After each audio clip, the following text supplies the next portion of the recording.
tratamos de resolverla.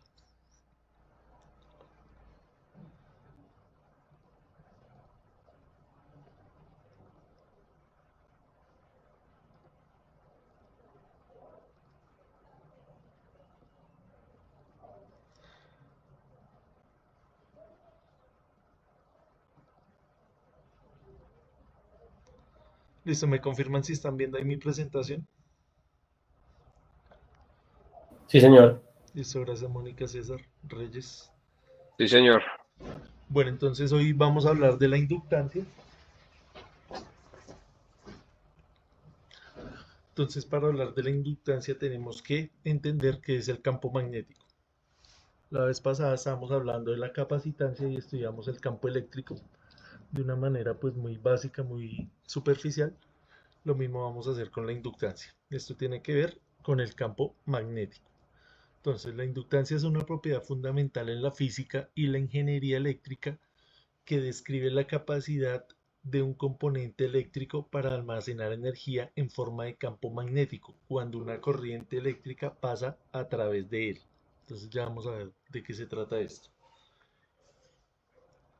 Acá nos presentan las unidades y el símbolo. La unidad de la inductancia se mide en henrios en honor a Joseph Henry, un pionero en el estudio de fenómenos electromagnéticos. El símbolo de la inductancia se representa comúnmente con la letra L mayúscula. Entonces, cuando nosotros veamos la L mayúscula, nos están hablando de inductancia. Acá tenemos el símbolo más utilizado, que este primero que ustedes ven acá es el de la bobina o inductor. Cuando hablamos de bobina o inductor, estamos hablando del mismo componente. Entonces, este símbolo es uno de ellos. Acá podemos ver sus variaciones. Existen diferentes tipos de bobinas, pero pues con base en el primero podemos intuir que el resto nos están hablando también de inductores. Entonces acá, por ejemplo, nos explican que una bobina con esta raya encima tiene el núcleo de hierro y silicio. Em, Acá también, o sea, lo que cambia es el núcleo. Entonces ya vamos a ver más adelante cómo está compuesta la bobina para entender mejor esta simbología. Entonces, por ahora quedémonos con el primer símbolo. Bueno, entonces, para entender el campo magnético, vamos a leer entonces este párrafo y ya miramos a ver qué nos quiere decir acá esta imagen. El campo magnético es un concepto fundamental en el estudio de la física que ha capturado la atención de científicos e investigadores debido a sus implicaciones teóricas y potenciales aplicaciones prácticas en diversas tecnologías emergentes. Aunque menos conocido que el campo magnético tradicional, el campo magnético representa una propiedad sutil pero crucial en el universo de las interacciones electromagnéticas. Entonces acá una primera vista, un primer análisis, vemos que tenemos un conductor, un cable, y por ese cable va subiendo una corriente. Estamos suponiendo eso. Entonces, alrededor de ese cable se va a generar un campo magnético. Entonces, este campo magnético va a obedecer a la ley de la mano derecha, donde nosotros con el pulgar orientamos la dirección de la corriente y con los otros dedos orientamos las líneas de campo magnético. Así es como funciona la ley de la mano derecha. Esta es una forma de generar un campo magnético. Hay otras formas, la más intuitiva es esta, con una corriente eléctrica. Entonces, a través de cualquier conductor que transite una corriente, así sea muy pequeña, va a existir un campo magnético alrededor de él y va a obedecer a la ley de la mano derecha. Si la corriente fuera hacia abajo, pues las líneas de campo ya no irían en este sentido, sino irían en sentido contrario. Entonces ustedes hacen el ejercicio de poner el dedo hacia abajo y enrollan el cable con los otros dedos y ven que la orientación del campo magnético pues es hacia el otro lado. Listo, entonces otra forma de encontrar un campo magnético es en los imanes permanentes, que los podemos encontrar de forma natural. Entonces, ¿cómo funciona esto? También hay unas líneas de campo. Dentro del imán también hay unas corrientes, pero estas corrientes no son provocadas por un factor externo, sino ya vienen de forma natural. Entonces acá podemos ver un imán. Ese imán va a tener un polo norte y va a tener un polo sur. Las líneas de campo siempre nosotros las vamos a tomar saliendo del polo norte, dando la vuelta en el espacio y llegando hacia el polo sur. Esta, al igual que el campo eléctrico, pues no es visible al ojo humano. Tenemos que hacer este tipo de experimentos para evidenciar su existencia. Algo importante de los imanes permanentes es que ellos siempre van a tener un polo norte y un polo sur. Si alguien dijera, voy a dividir este imán en dos partes, acá uno en la parte norte y la otra en la parte sur, y diría, ya separé la parte norte del sur, es imposible. Cuando usted lo divide acá, se le va a generar un nuevo imán, y ese imán va a tener un polo norte y un polo sur. Y lo mismo el sur, va a quedar sur y norte. Entonces no importa cuántas veces usted corte el imán, no importa en la cantidad de pedazos muy pequeños que lo corte, no va a quedar nunca el polo norte o el polo sur aislado. No existe el monopolo magnético. Entonces esto es importante. Siempre lo encontramos eh, con la parte norte y la parte sur. Acá este experimento es el típico que uno hace. Estos son limaduras de hierro. Siempre tiene que ser un material ferroso como el hierro, la ferrita, para que esto funcione. Si usted pone ahí un metal no ferroso como la plata, el oro, el cobre, no va a evidenciar las líneas de campo magnético. Tiene que ser un material ferroso. Entonces estas limaduras de hierro, usted la pone sobre una hoja, pone el imán, lo mueve levemente y usted puede notar cómo se forman las líneas de campo magnético. Entonces acá en la siguiente imagen tenemos un modelo explicativo de este experimento. Entonces, como les decía, sale del polo norte y se cierra hacia el polo sur. Siempre esa es la trayectoria de los imanes permanentes. Otra forma de evidenciar el campo magnético es el campo magnético de la Tierra. Entonces, acá lo vemos de una forma, obviamente esto es en 3 dimensiones, al igual que este acá, pues solamente hicimos el estudio acá en el plano de la hoja, pero está en 3 dimensiones, o sea, acá encima también se evidenciaría el campo magnético. Entonces, el planeta Tierra en su núcleo está compuesto de varios metales, de varios minerales. Ellos están en forma líquida.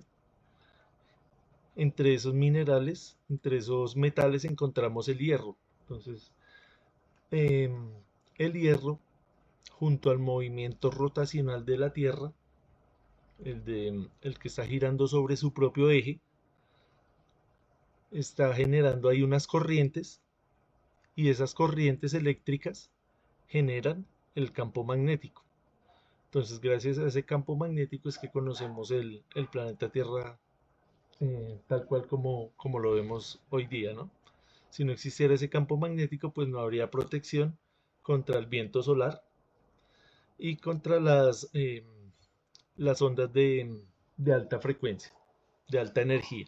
Entonces ese campo magnético nos protege de esa radiación espacial. ¿Cuáles son las aplicaciones? Las aplicaciones más comunes, pues nosotros que somos electricistas, es la parte de la generación de la electricidad. Entonces el principio de funcionamiento de los generadores eléctricos es basado en esta teoría electromagnética. Entonces acá, por ejemplo, tenemos una central hidráulica, tenemos una turbina. Con esta turbina generamos movimiento. A través del movimiento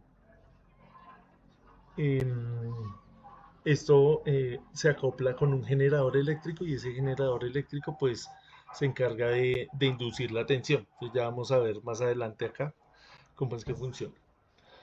Entonces, tenemos acá el imán, tenemos un imán puesto con su polo norte y un imán acá abajo con el polo sur.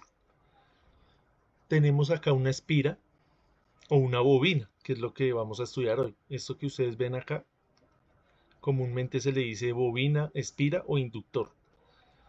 Adicionalmente a esto, le agregamos el movimiento. Entonces ya tenemos tres componentes: el campo magnético, la bobina y el movimiento. Con esos tres ingredientes generamos la tensión, inducimos tensión. Cuando cerramos el circuito, pues generamos corriente y en este caso pues estamos generando energía lumínica. Entonces volvemos acá a este experimento, a este modelo que es el motor más básico o el generador más básico. Un generador en sí es un motor funcionando a la inversa. Entonces, si usted empieza a darle manivela acá a esto, entonces las líneas de campo eléctrico van a cortar la bobina y en esa interacción entre bobina y campo magnético es donde se genera la tensión, donde producimos la tensión. Acá en otro experimento que también se hace muy comúnmente es dejar quieta la espira y mover el imán.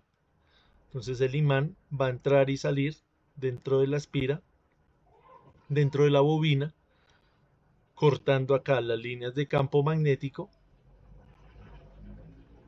precisamente con ese número de espiras. Entre más número de espiras, ya vamos a ver eso, va a ser más grande la generación de tensión. Entonces, devolviéndonos acá, pues ya uno en un sistema más sofisticado, pues no le va a dar acá manivela a esto, sino pues le va a conectar una turbina. Es lo que sucede en las hidroeléctricas. Usted conecta ya su generador, su bobina, su turbina, esa turbina es de agua. El agua empieza a mover esto a una velocidad que usted tiene controlada. Acá en Colombia, por ejemplo, usamos 60 ciclos por 60 ciclos por segundo, lo que quiere decir que tenemos una frecuencia de 60 hercios. De ahí es donde sale eso, de la velocidad de estas turbinas. Entonces no importa lo que usted utilice ahí para darle vuelta a eso, lo importante es que dé vuelta. Por ejemplo, en una central nuclear, usted lo que hace es utilizar otro tipo de turbinas, ya no utiliza una turbina hidráulica, sino utiliza una turbina de vapor. Esto que ustedes ven acá es vapor. ¿De dónde sale ese vapor? De calentar el agua para producir ese vapor para que funcione la turbina y le dé vueltas allá al generador. ¿Cómo calienta usted esa agua? Con uranio, con plutonio. Son elementos que tienen mucha energía. También son elementos muy radioactivos, entonces por eso estas plantas pues hay que tener mucho cuidado para que no sucedan accidentes como los que han sucedido, por ejemplo, en Japón y el de, el más famoso, se me va ahorita si me ayudan ahí, ¿El de Chernobyl? el de Chernobyl, el de Sí, señor. Chernobyl, que todavía esa zona está todavía eh, Inhabitable por la inhabitable, radiación. Mm. exactamente. Pues ya todavía ustedes ven animales y eso, pero para el ser humano es todavía peligroso. Entonces así es que funciona, calentando el agua. Esta, por ejemplo, es una central térmica que puede ser de gas o de carbón. Entonces lo mismo, calientan el agua, producen vapor, con ese vapor producen el movimiento en la turbina. Entonces acá lo que vamos es que no importa la forma que usted genere el movimiento, pero el principio eléctrico va a ser el mismo, con el generador. Acá tenemos un parque eólico, ese parque eólico también está moviendo un generador, vean. Este generador que ustedes ven acá en la parte superior de ese molino, de esa turbina, él funciona parecido como una caja de cambios de un carro, de cualquier vehículo. Entonces, dependiendo de la velocidad del viento, él va cambiando allá la configuración, tiene una piñonería y con esos piñones regula más o menos la velocidad a la que usted quiere generar la electricidad, porque usted no puede controlar la velocidad del viento, mientras que acá en la hidráulica y en la de vapor usted sí puede controlar eso. Es más fácil, pero acá le toca hacer una piñonería, como una caja de cambios. Haga de cuenta la caja de cambios del carro o de la moto. Es lo mismo. Así funciona. Entonces eso es automático y ahí se va generando la electricidad con la frecuencia que usted quiera. Otra forma de hacerlo, pues la hidráulica, que es la más conocida, y la que utilizamos, por ejemplo, en eventos públicos, en eventos donde se necesita, pues, conectar sonido, conectar iluminación, entonces utilizan estas de diésel o de gasolina.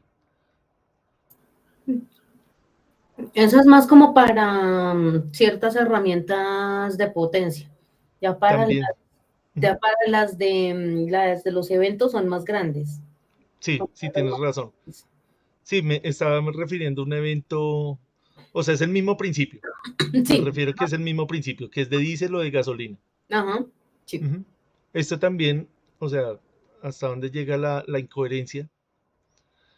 Una vez vi estas en una central, en una estación de donde ustedes cargan el vehículo eléctrico, el carro eléctrico, y estaban cargando allá esas baterías con esta de diésel, o sea, qué incoherencia, ¿no? Total, Porque porque se supone que lo eléctrico es limpio, pero pues nos venden que es limpio y no es tan limpio, porque siempre han hecho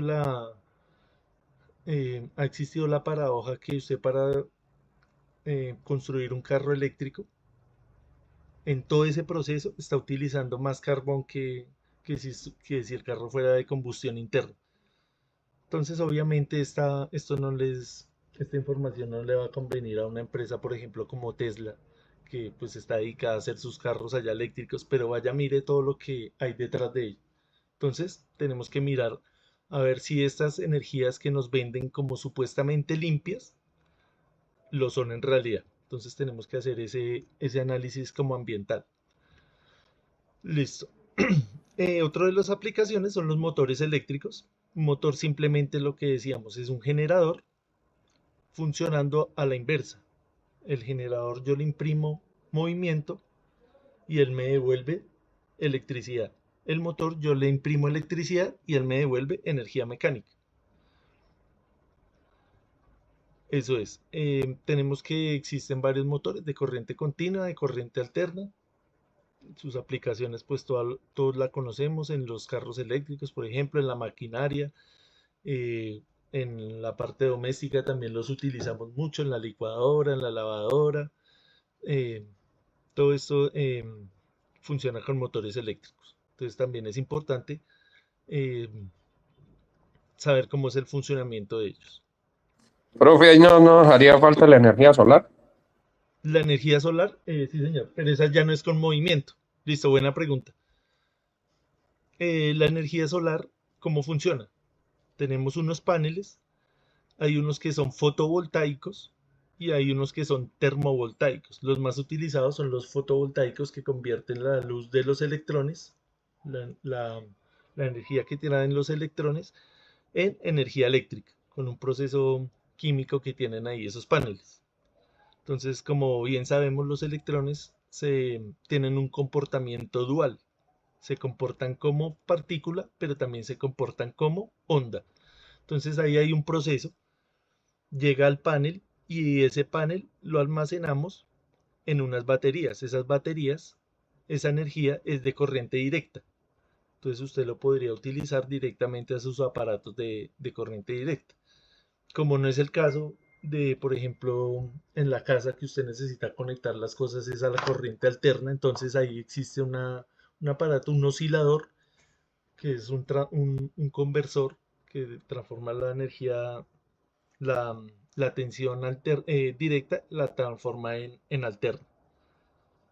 Entonces es otro principio de funcionamiento, por eso no la puse acá. Estos que vimos acá sí funcionan todos igual, porque estamos generando es movimiento a través de unas turbinas. En la fotovoltaica no generamos movimiento. ¿Sí? Más o menos. Listo, profe, sí, señor. Listo. Sí, profe. Acá vemos pues el funcionamiento de un motor.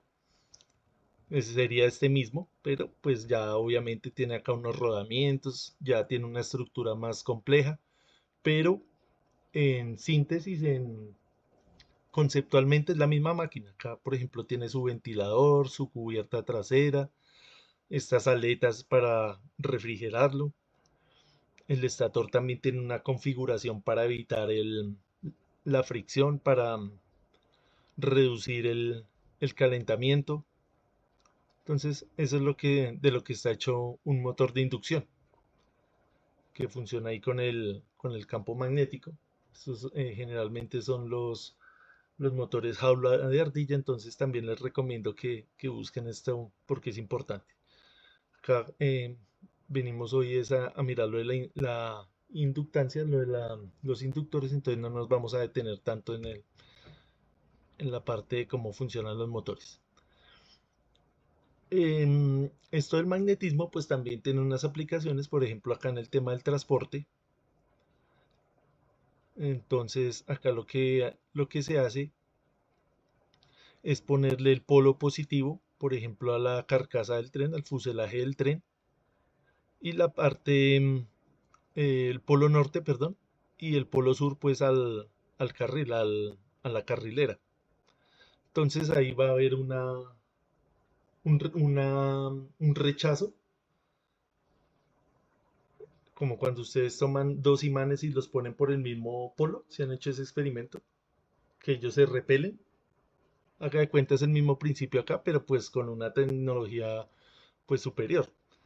Entonces estos trenes alcanzan velocidades de hasta 300 kilómetros por hora. Sí, igualito al metro de Bogotá. Entonces, como pueden ver acá, pues estamos ya a cuántos años de, de obsoleto de estos trenes que están en China, están en Europa, en Alemania. Pues estamos como un poquito quedados, ¿no? Estos trenes los utilizan es más que todo para comunicar municipios. Pueblo, está entre pueblos, casi no se utilizan en la ciudad. Entonces es para hacer viajes un poquito más largos. Lo importante acá es entender el principio de funcionamiento, tan sencillo como eso. Usted pone un polo norte, coge dos imanes y los enfrenta con el polo norte y va a haber un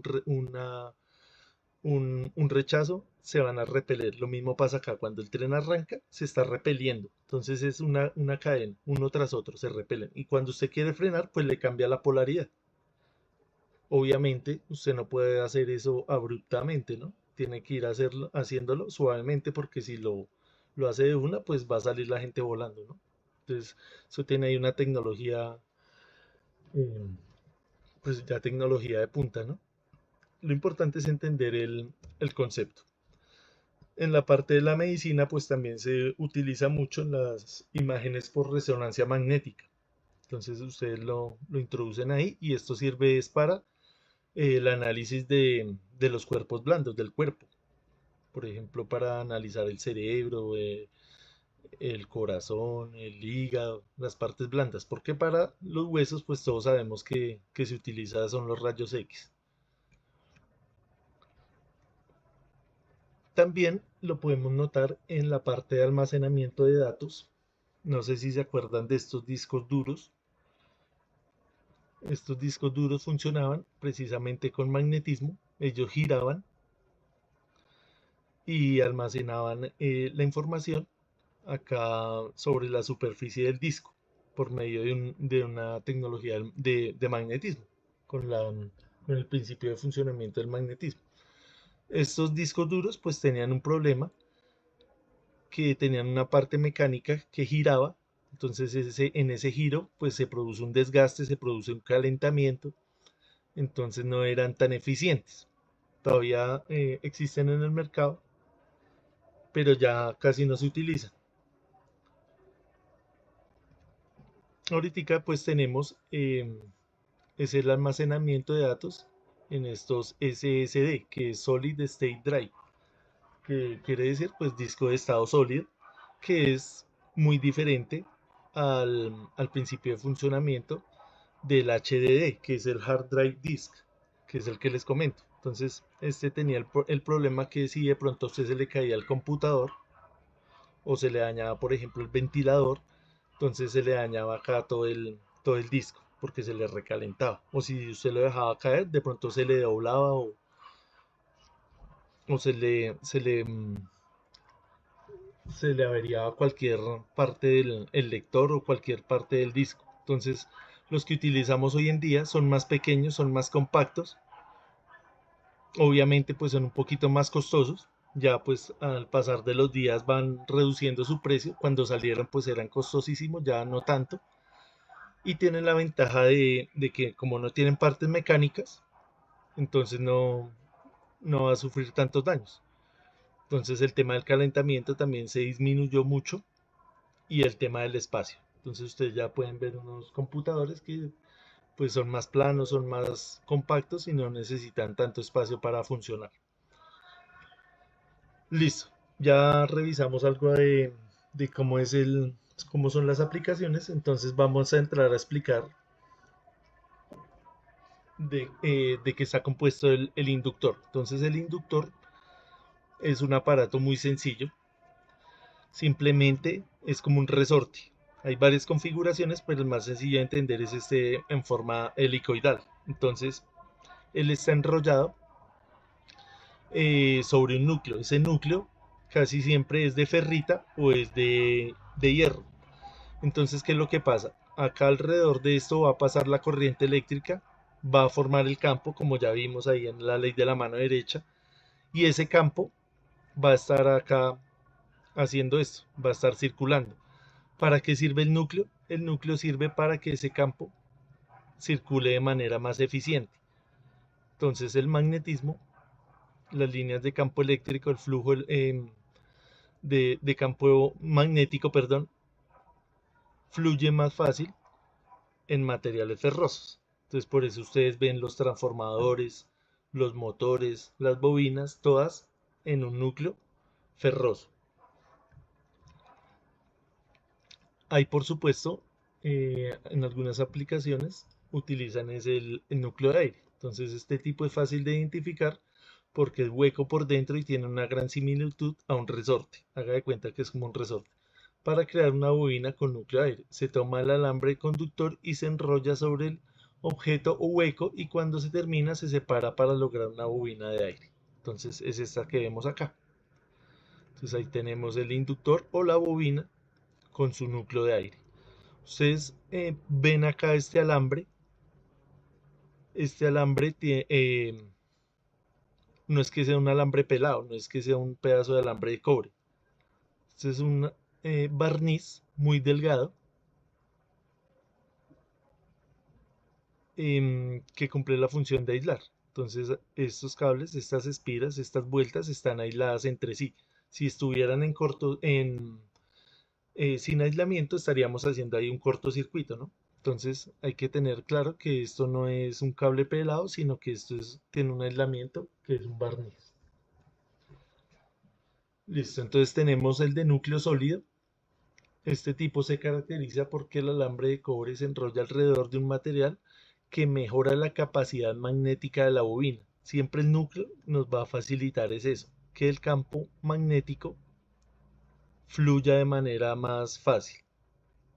Entonces, como por ejemplo el hierro o la ferrita, eso es lo que más se utiliza. Dependiendo del núcleo que se utilice, se pueden alterar las características magnéticas del inductor. Entonces, dependiendo del diseñador y de la aplicación que se quiera hacer.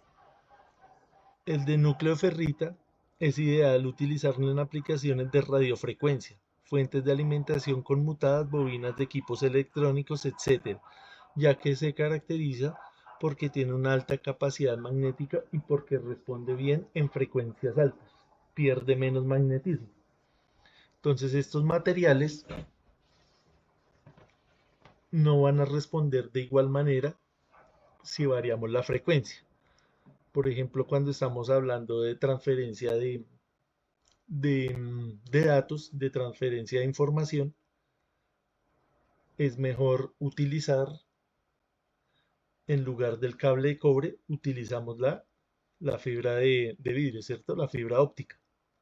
¿Por qué? Porque la fibra óptica responde mejor a altas frecuencias.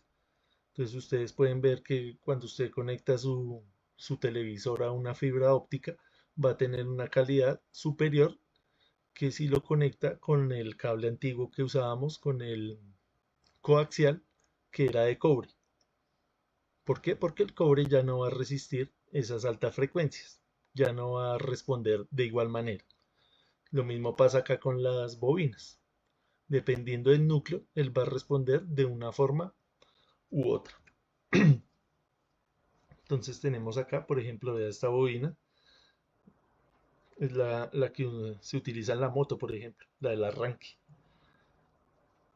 Esta la podemos ver, por ejemplo, en aplicaciones de comunicaciones, en los radios se utilizaban antiguamente estas bobinas. Ya ustedes ven que los radios pues son compactos, están dentro del celular, ya no se utiliza esto, pero eso se minimizó, eso ya es de una forma más pequeña, pero es el mismo principio de funcionamiento. Las de núcleo de hierro. Normalmente estos núcleos se utilizan con otras aleaciones de metales, por lo que dependiendo de los materiales utilizados se pueden obtener diferentes propiedades magnéticas. El uso de este tipo está dado en aplicaciones con bajas frecuencias y alta potencia, como en transformadores de distribución o de potencia. Entonces lo que son los motores, los transformadores, todo eso lo utilizamos con núcleo de hierro, porque no nos va a importar la frecuencia. La frecuencia normalmente acá en Colombia es de 60 Hz, entonces el hierro perfectamente va a responder a esa frecuencia. No necesitamos hablar, por ejemplo, de los kilohertz, eso lo hablamos es en la parte de las comunicaciones. Entonces acá tenemos, No sé si también sería la misma radiación, por ejemplo, en un radar o en las antenas que hablan de la radiación. Wilder, no le entendí muy bien la pregunta, me la repite, porfa, es que se le escuchó como entrecortado. En cuanto a la radiación, eso también sería un tipo de energía, claro. La radiación electromagnética, dice su merced. Sí, señor. Sí, claro, eso es una energía. Entonces, precisamente cuando usted diseña, por ejemplo, un radio de comunicaciones, usted lo diseña para que él capte ciertas frecuencias. Entonces, existe por ejemplo, la AM, la FM, que son diferentes. Entonces, usted sintoniza su radio en AM. Estoy hablando, pues, de cómo funcionaban antes los radios, ¿no? Ahorita, pues, ya eh, refiriéndome a las emisoras, porque las comunicaciones, por ejemplo, de la policía, del ejército, todavía sigue funcionando con esos radios grandes, ¿no? Pero hablando de la M y el FM de las emisoras, pues esto ya viene incluido ahí en unas pastillas más pequeñas. Pero antiguamente se utilizaban esos filtros, que era un circuito RLC, donde usted configuraba su capacitor y su inductor para que captara ciertas frecuencias en cierto rango. Entonces eso es energía, lo que su merced dice, sí es energía, las ondas electromagnéticas. Ya vamos a ver algo de eso acá. Entonces tenemos acá el helicoidal, también se le conoce como selenoides y prácticamente son los más comunes. Normalmente se utilizan en aplicaciones electromagnéticas como relevadores y electroimanes. Los relevadores son los mismos contactores, son más pequeños. También se utilizan, por ejemplo, en el carro, en la moto para el tema de los contactos. Y los electroimanes, que son los contactores, lo que se utiliza en las empresas donde tienen toda su parte automatizada. Eso se hace con relevos y con contactores. Tenemos acá una configuración cilíndrica. Entonces, como su nombre lo indica, se enrollan en forma de un cilindro y su aplicación más común es en los transformadores de potencia o de distribución. Entonces acá ustedes ven, por ejemplo, en algunas ciudades de Colombia, que estos transformadores son cilíndricos. Acá en Bogotá, la mayoría son de los otros que tienen unos alerones que son como cuadrados, pero son lo mismo, tienen la misma función. El toroidal se caracteriza por tener forma pues de toroide o anillo. Esta forma permite reducir las pérdidas de flujo magnético y la radiación electromagnética, por lo que se utilizan en aplicaciones donde la precisión es importante, ya que, en palabras sencillas, reducen el ruido. Entonces, para todo el tema de las comunicaciones. Este tipo pancake o plana, entonces la forma de este tipo de bobinas es plana y ancha, muy parecidas a un pancake. Este tipo se utiliza donde el espacio reducido es es de vital importancia. Entonces, como pueden ver, hay muchas formas de usted hacer su bobina. Este que es de tipo resistencia, parece una resistencia, son utilizadas en sistemas de baja corriente y baja potencia.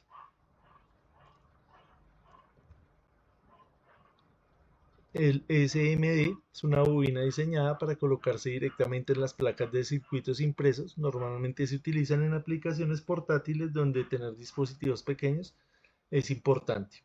Entonces, acá es de vital importancia el espacio. Bueno, vamos a analizar la parte de la inductancia, ya metiéndonos un poquito en la parte formal, en la parte física, en la parte matemática.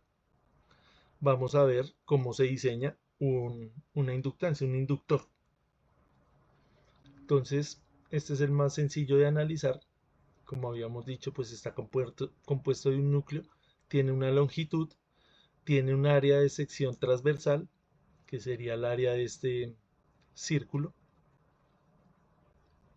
y va a tener, tiene que ver mucho también pues con los materiales utilizados. Entonces vamos a analizar esta ecuación.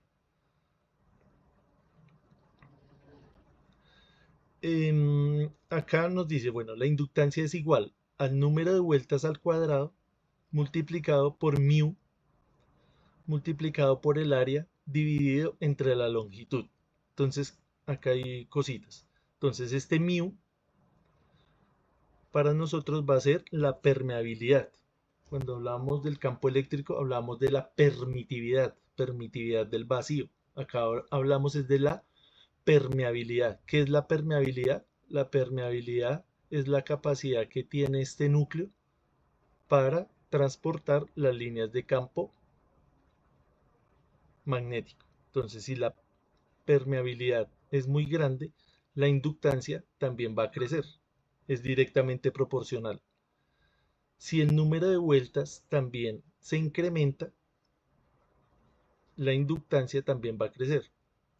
Pero es muy importante porque está al cuadrado. Al estar al cuadrado, entonces, si yo hago acá 2 vueltas, ya me la va a elevar al cuadrado. Ya ves, esto va a ser n. Si doy 2 vueltas sería 4. Si doy 8 vueltas sería 64, ¿sí? Entonces por eso es tan importante el número de vueltas. Por eso esas bobinas tienen tantas vueltas, porque acá se eleva al cuadrado. Es por eso. El área también va a ser importante, directamente proporcional. Entre más grande sea esta área, más grande va a ser la inductancia. La longitud, entonces la longitud sí es inversamente proporcional. Entre más grande sea la longitud, menos va a ser la inductancia. O sea, entre más largo sea esto, la inductancia va a ser más pequeña. Entonces ahí hay cosas que... Muy sencillo. Acá lo primero es que acá no nos están hablando ni de corriente, ni de tensión, ni de potencia. Todos estos son parámetros geométricos, son parámetros físicos. El área es geometría. El número de vueltas también es geometría. Acá lo único sería lo relacionado con el material, pero tampoco estamos hablando de corriente, ni de tensión, ni de potencia. Entonces es importante que, al igual que el capacitor, el inductor depende de su geometría. Hay que tener eso bien claro. Acá volvemos a la tabla de los prefijos de órdenes de magnitud en el sistema internacional. Cuando hablamos de inductancia, vamos a hablar del orden de los nano, de los pico, y de los micro, nano y pico, más que todo, los que vamos a utilizar acá. Entonces acá lo que Wilder nos estaba preguntando, el tema de la energía de las ondas. Entonces el espectro electromagnético, como ustedes lo conocen, hay unas ondas de alta frecuencia y hay unas ondas de más baja frecuencia. ¿Cuáles son las de baja frecuencia? Las ondas de radio que utilizamos pues en el tema de las comunicaciones, las microondas, el infrarrojo, la luz visible, el ultravioleta, los rayos X, los rayos gamma.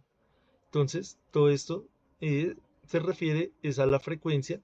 También nos dice acá el tema de la temperatura.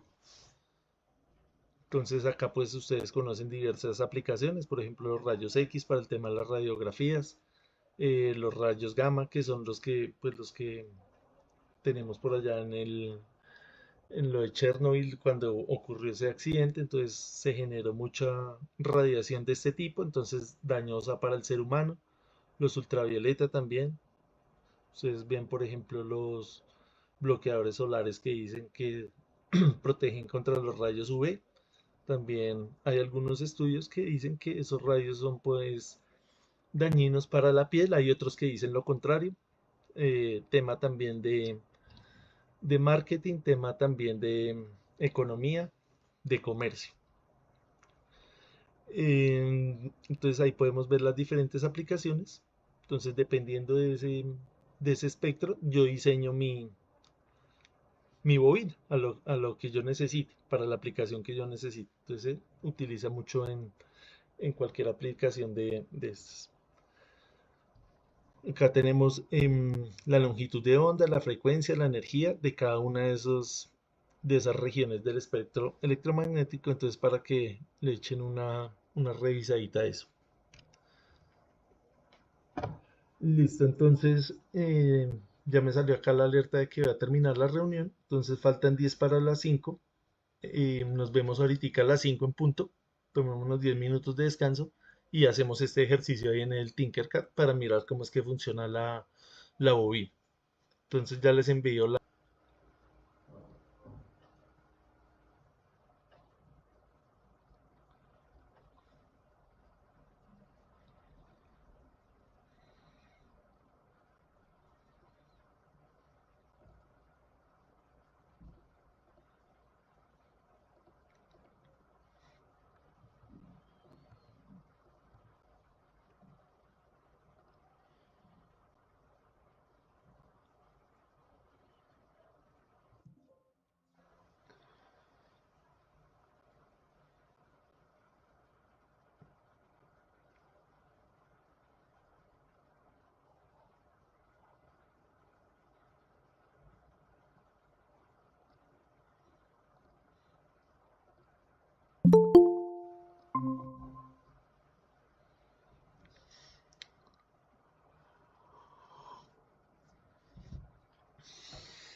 Bueno, vamos a continuar. Creo que ya estamos todos.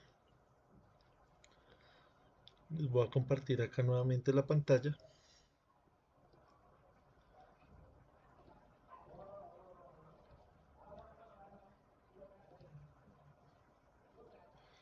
¿Me confirman porfa si están viendo ahí? Sí, señor. Listo, entonces acá el ejemplo que nos dice hacer el siguiente montaje en Tinkercad y comprobar el efecto inductivo de la bobina. Entonces vamos a ver cómo esa bobina está induciendo una tensión. Entonces es un ejemplo típico cuando uno está estudiando los inductores, siempre hace esto que es lo más sencillo. Entonces tenemos una fuente de tensión de 30 voltios, tenemos un interruptor, va a ser muy importante, va a cumplir un rol muy importante, tenemos una resistencia de 100 ohmios y tenemos una bobina de 500 milihenrios. Entonces vamos a hacer rápidamente ese montaje acá en el Tinkercad y vamos a mirar cómo es que funciona esto. Bueno, entonces ya tenemos acá la fuente de tensión. Vamos a introducir el inductor. Entonces, como pueden ver ahí,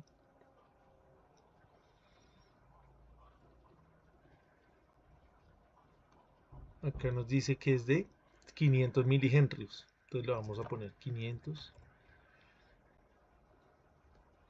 milihenrios. Listo.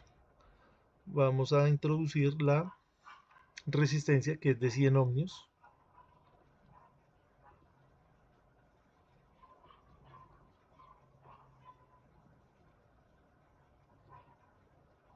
Y vamos a introducir el interruptor. Listo, entonces vamos a conectarlo acá. Vamos a poner positivo por la parte superior. Lo conecto a la resistencia. Lo conecto al inductor. Y acá en la parte de abajo voy a cambiar el color del cable.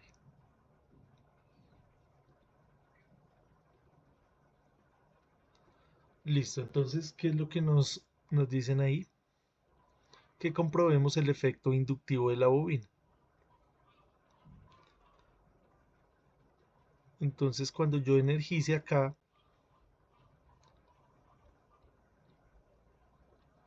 entonces voy a poner 30 voltios, voy a cerrar acá el circuito y me va a decir que la corriente es de 30 miliamperios. Esto es un circuito en serie, entonces están pasando 30 miliamperios por la bobina. Entonces, atendiendo a la ley de la mano derecha, esto se está creando acá un campo magnético. Ese campo magnético, ¿cómo está ahí? Él está constante, o sea, está existiendo ahí. No lo vemos, obviamente, pero ya vamos a ver cómo se evidencia su existencia. Cuando yo cierro acá el circuito, ¿qué va a pasar?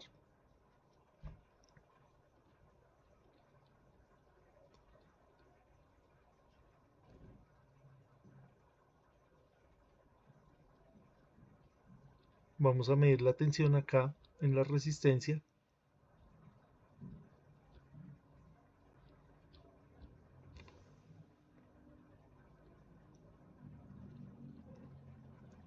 Vamos a poner acá la terminal positiva, acá la negativa.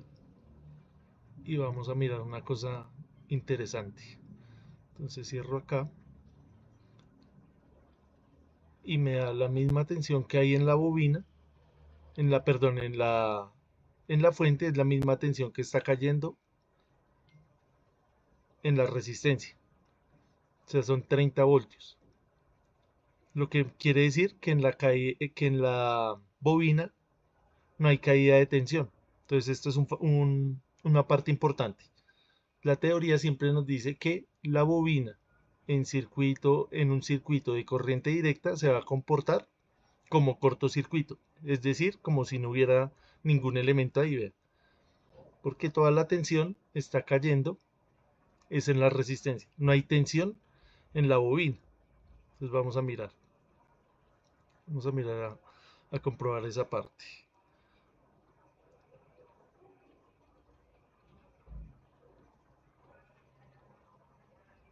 Efectivamente ahí corroboramos lo que nos dice la teoría. La teoría me dice, en un circuito DC, la bobina se va a comportar como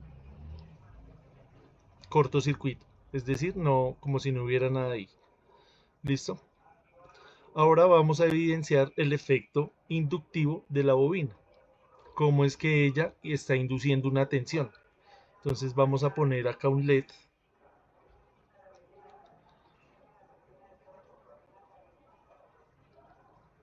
y vamos a conectarlo. El cátodo, ustedes saben que el cátodo se conecta a la parte que,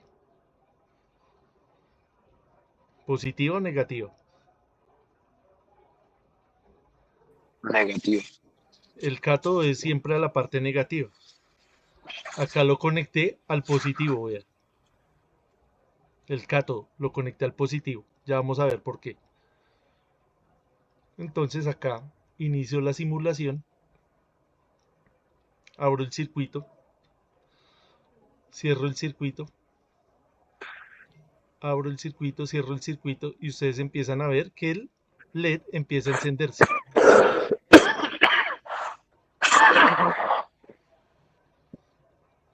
¿Sí lo alcanzan a ver ahí? ¿Sí se alcanza a ver? Cuando yo hago esta conmutación, cuando hago este movimiento, ¿sí alcanzan a ver el bombillo, el LED encendiéndose? Sí, Sí, profesor, señor. sí. Sí, señor. Listo, entonces, ¿qué es lo que ¿A está usted sucediendo por ahí? cortocircuito? Señor, ¿Por el corto que está pasando? no, no hay corto ahí no hay ningún corto. No. Entonces estoy haciendo esto, entonces pasa la corriente y la bobina está magnetizada. Acá está el campo magnético. Cuando yo abro el circuito, ¿qué pasa con ese campo magnético? Ese campo magnético se destruye. Cuando se destruye, hace un movimiento hacia el núcleo de la bobina y interactúa con estas espiras, lo que hablábamos ahí en el generador. En esa interacción se induce una tensión en este sentido. Por eso lo conecté el ánodo, porque ya no va a ser en el mismo sentido. O sea, entra por acá y genera el campo magnético alrededor de él. Cuando se destruye ese campo es que genera la inducción. Y esa corriente se va a ir por la parte de abajo. Voy a poner este otro color. Entonces la inducción está sucediendo es al contrario. Entra por un lado y sale por el otro. Pero es gracias a que la bobina es capaz de almacenar energía en forma de campo magnético. Entonces volvemos al experimento. Cuando yo hago este movimiento, entre más rápido sea, también va a ser más grande la tensión. Entonces ustedes lo pueden evidenciar, por ejemplo, cuando ustedes ponen la bobina en la rueda de la bicicleta y usted empieza a dar pedal. Eso es lo que genera. Usted le pone el bombillito allá a su bicicleta. Acá haga de cuenta que estamos dando pedal, ¿vea? Es lo mismo. ¿Qué está variando ahí? ¿Qué es lo que estamos variando ahí en ese prende y apaga?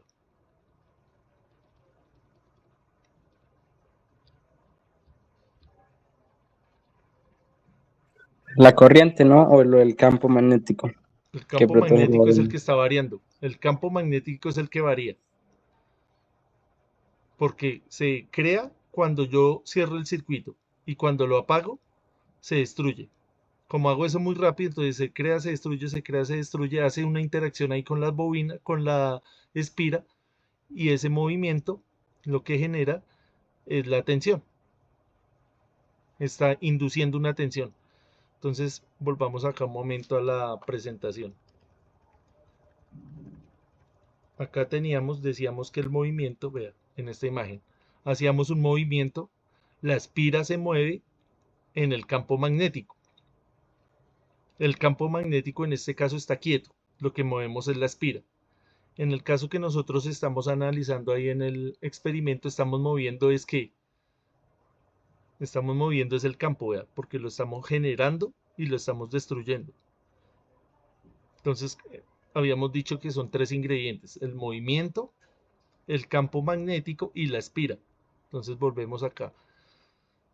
Tenemos la espira, tenemos el campo que lo generamos con la pila, con la fuente. Entonces ese campo es el que se va a estar moviendo. ¿Cómo se mueve? Se genera, se crea cuando yo cierro el circuito, y cuando lo abro se destruye.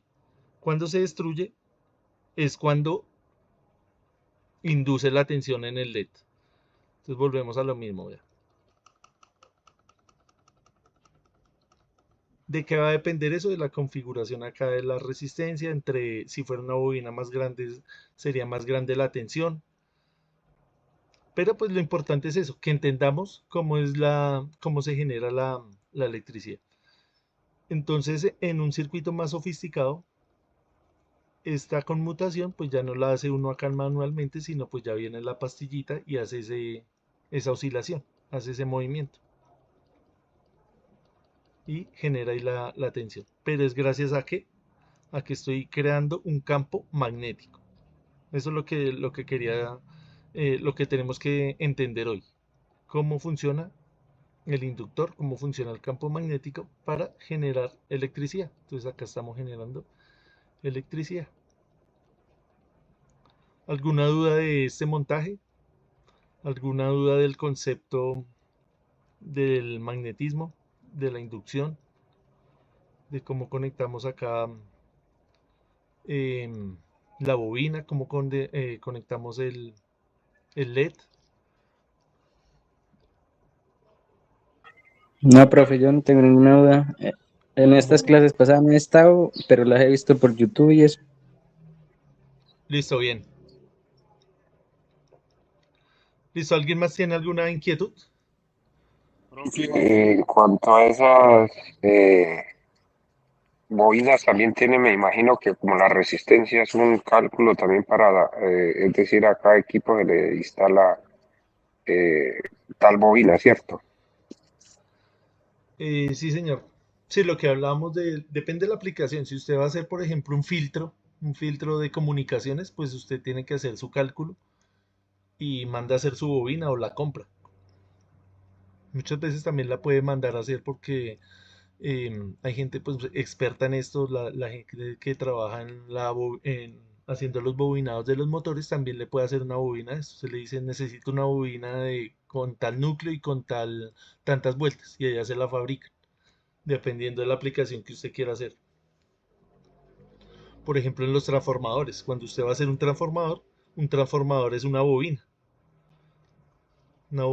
enrollada encima de otra. Eso es un transformador. De los que ustedes ven allá en el poste, es este mismo principio de funcionamiento. Listo, entonces vamos a llamar lista. ¿Alguna otra Profe, inquietud? Sí, Mónica. profe, ¿puede volver a poner el grafiquito? ¿El de la El, presentación? no, el que vimos en el Tinkercad, Tinkercad. porque es que creo que no, creo que la embarré en algo. Ay, sí, ¿Qué estabas haciendo? pues estaba haciendo como el mapita de lo que estaba ahí, pero no le puse numeración, me faltó un cablecito ahí, yo sí dije que algo me faltaba. Ah, ok, mira. Es fácil, mira. Está la parte, quitemos esto. Entonces haces el montaje en serie. Como la bobina no tiene polaridad, entonces la pones como sea. Lo mismo que la resistencia. Y está en serie. Entonces viene el interruptor en serie con la resistencia, en serie con la bobina. Cierras ahí el circuito. Espérame. Eso es lo primero. Ay, espere, profe, espere. Porque es que yo soy un poquito lenta, entonces téngame paciencia. Sí, no importa, no importa. Te esperamos. Ay, no. Bueno, entonces. Está la fuente, es de 30 voltios. Ay, de razón. Es que no le ha puesto ni los valores, ¿no? No, es que No, yo me listo, no demoro te un preocupes, poquito, Mónica. pues la idea es cogerlo. Sí, sí, es mejor ir haciendo eso de una vez.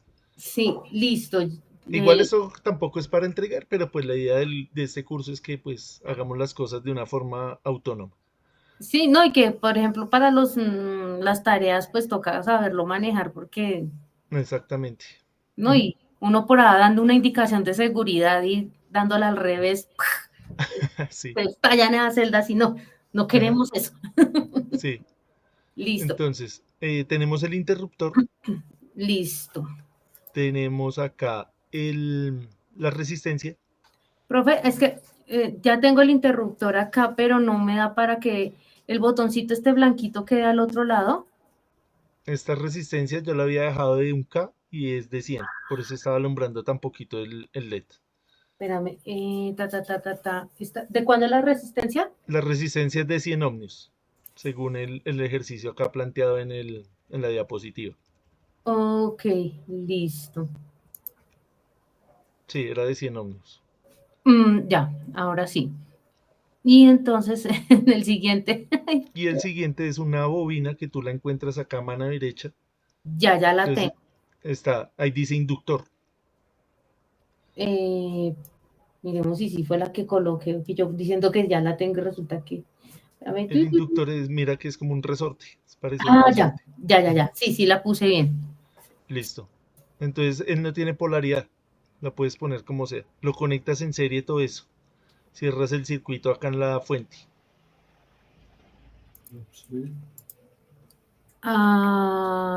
Ya.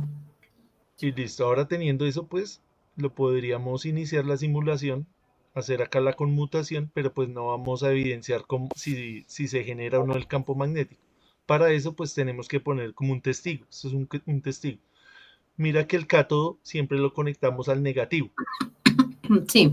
Entonces, mira, acá en este caso lo vamos a conectar al positivo. A ver, hago la... Y el ánodo al negativo. O sea, ese LED está conectado a la inversa, como generalmente se le dice, Ya. conectado a la inversa. Ok. Porque si lo conecto como es, no va a generar. Entonces acá inicio la simulación y empiezo a hacer la conmutación. Acá aprender y apagar esto rápido. Entonces él va, Ya. entre más rápido yo haga esa conmutación, también va a ser más grande la tensión que genera. La tensión inducida se llama formalmente. Estamos induciendo una tensión. Entonces, ¿qué es Ya. lo que está pasando ahí? Se crea acá un campo magnético, Sí. se crea, se destruye, se crea, se destruye, según la velocidad que yo tenga acá. Ese movimiento de ese campo es el que interactúa con la bobina y esa interacción es la que genera electricidad acá en el LED. Ok. Ahora Induce sí. una tensión y cuando yo cierre el circuito, pues va a generar ahí una corriente eléctrica. Ay, Va a pero existir una no me corriente prendió eléctrica. la luz. Algo hice mal. Lo conectaste de pronto, mira, el cátodo ponlo arriba y el ánodo abajo. Ya. De Espérame. pronto es eso.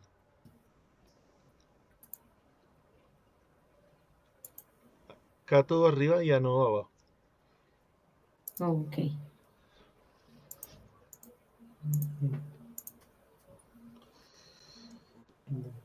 No me prendió.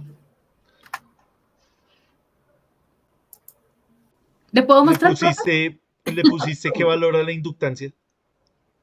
Acá Ah, lo tenemos de 500 ya. milihenrios. Ay, no le puse. No le ha puesto 500. Mili. Ponen mili. Mili. Ok, listo. Ahora lo conecto.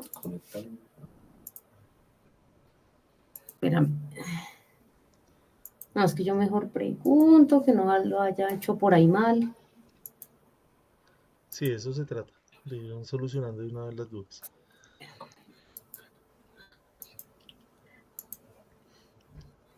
Ok, listo. Y ahora,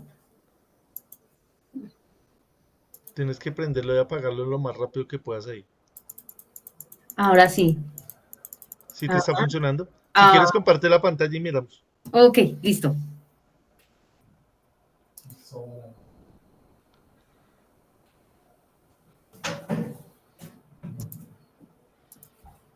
Listo. ¿Sí, sí se ve la pantalla? Sí. Ok, eso era lo que estaba haciendo. Sino que sí, no le ha puesto el valor acá. Ujú. Listo. No, ya ahora sí. Ay, sí, es que yo sí soy. Mientras el profe va explicando, yo me puse a ir adelantando, pero siempre me quedo. Sí, claro, pero ahí sí está haciendo la conmutación, sí. Sí, Sí está aprendiendo. sí.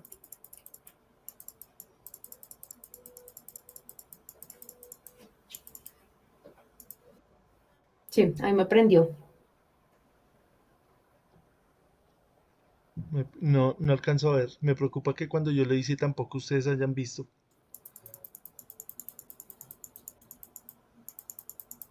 Me sale como una lineecita. Ustedes, sí, ya ahora sí vi. Sí, sí, sí, sí. Sí, ahora, no, ahora lo quemo. Ay, no. No, sí.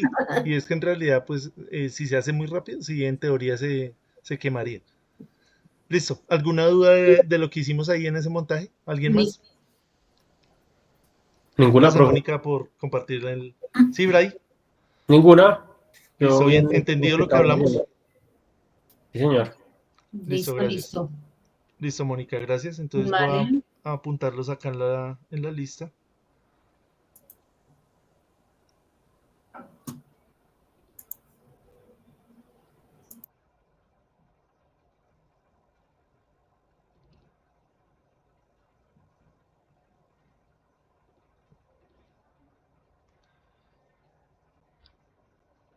Entonces vamos a mirar quiénes están por acá.